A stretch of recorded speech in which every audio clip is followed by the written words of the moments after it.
Mark had always considered himself a rational man, a pragmatist who dealt in facts and logic. That was until he found the button. It was small, perfectly round, and made of a smooth, obsidian-like material. He discovered it tucked away in the back of an antique desk he had recently purchased from a dusty old shop. There were no markings on it, no purpose, just a single, enigmatic button embedded in the aged wood. Initially, Mark was merely curious. He pressed it tentatively, but nothing happened. He examined it closely, turning it over in his fingers, trying to discern its function. There were no wires, no mechanisms visible. It seemed utterly inert. He shrugged it off as a peculiar quirk of the antique and placed the desk in his study, the button soon forgotten amidst his busy life. But over the next few weeks, the button began to subtly reassert itself into Mark's consciousness.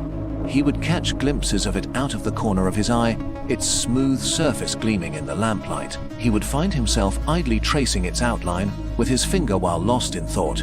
A strange fascination began to take root, a quiet curiosity that slowly blossomed into an insistent obsession. He started spending more and more time in his study, drawn to the desk and the mysterious button. He would press it repeatedly, hoping for some reaction, some sign of its purpose. Still, nothing happened. But the lack of response only fueled his obsession. He became convinced that the button held some hidden function, some secret waiting to be unlocked.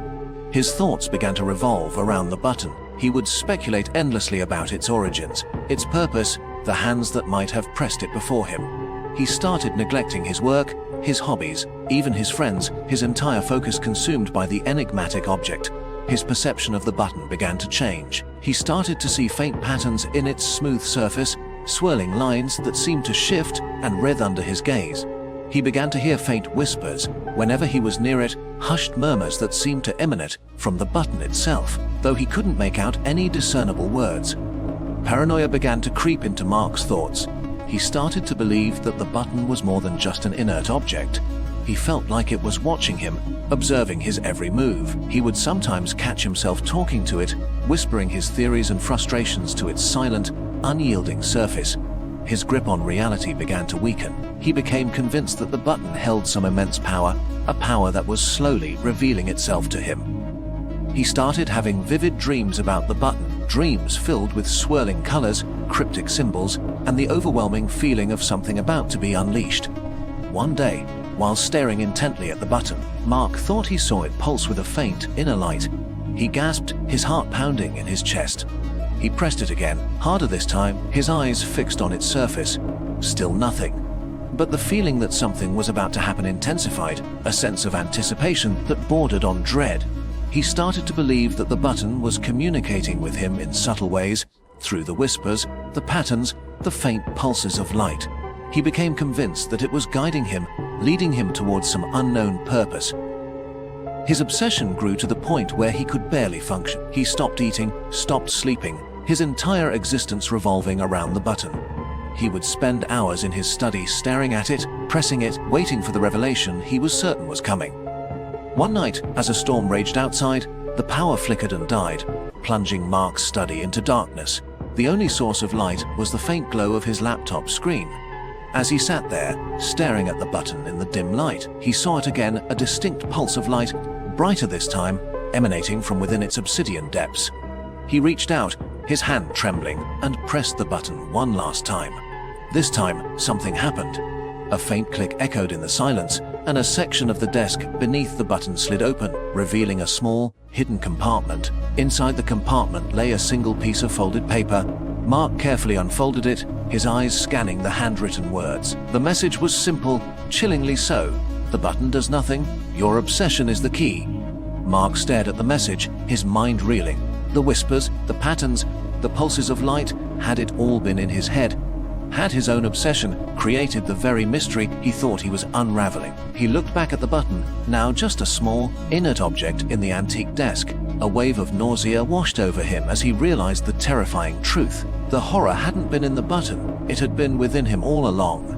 His own mind had conjured the mystery, the power, the sinister intentions. He looked around his study, at the stacks of neglected work, the cobwebs forming in the corners, the signs of his descent into obsession. He saw the reflection of his own gaunt, hollow-eyed face in the darkened window. He barely recognized himself. As the storm outside continued to rage and the power remained off, Mark sat alone in the darkness, the chilling message clutched in his hand. The button did nothing. His obsession was the key, and the terrifying realization dawned on him that the door it had unlocked was not to some hidden power, but to the darkest recesses of his own mind. A cold sweat slicked Mark's skin as the weight of the message sank in. The button did nothing. It had been his own mind, his own relentless fixation, that had conjured the whispers, the shimmering lights, the sense of profound significance. The revelation hit him like a physical blow, leaving him gasping for breath in the darkness. He felt a profound sense of foolishness, but beneath that, a deeper, more terrifying realization began to dawn. If his own mind was capable of such elaborate and convincing deception, what else was he capable of imagining? What other sinister realities might his obsession unlock within the hidden recesses of his psyche? Even with the stark truth laid bare in the note, a sliver of doubt lingered in the back of Mark's mind. Could it truly be nothing? Could such an intense and all-consuming experience have been entirely self-generated? He found himself reaching out to touch the smooth, cool surface of the button once more, a faint whisper of the old fascination still tugging at his consciousness. The power was still out, the storm still raged, and in the oppressive darkness, the line between what was real and what was imagined felt dangerously thin. Had he truly broken free from the button's hold, or was this just another layer of the delusion, a temporary moment of clarity before the obsession reasserted its terrifying control? The answer, he knew, lay hidden somewhere within the labyrinth of his own mind, a place that now felt far more treacherous and unknown than any dusty antique desk. He hesitated, his hand hovering over the switch. The darkness, which had once been merely an absence of light, now felt pregnant with unseen possibilities, a breeding ground for the insidious whispers of his own mind. He glanced back at the desk, at the small, obsidian button, now stripped of its mystical allure, yet still radiating a subtle, unsettling pull. Could he truly dismiss it as nothing? Or had it merely served as a catalyst, awakening a dormant tendency within him, a predisposition towards obsessive thought that would now seek new anchors?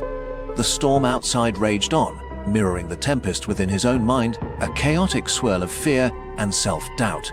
With a deep breath, he finally flicked the switch. The sudden illumination of the study felt harsh, exposing the disarray and neglect that had become his reality. But even in the light, a nagging question remained now that the button's secret was revealed. What new obsession would his mind conjure from the shadows?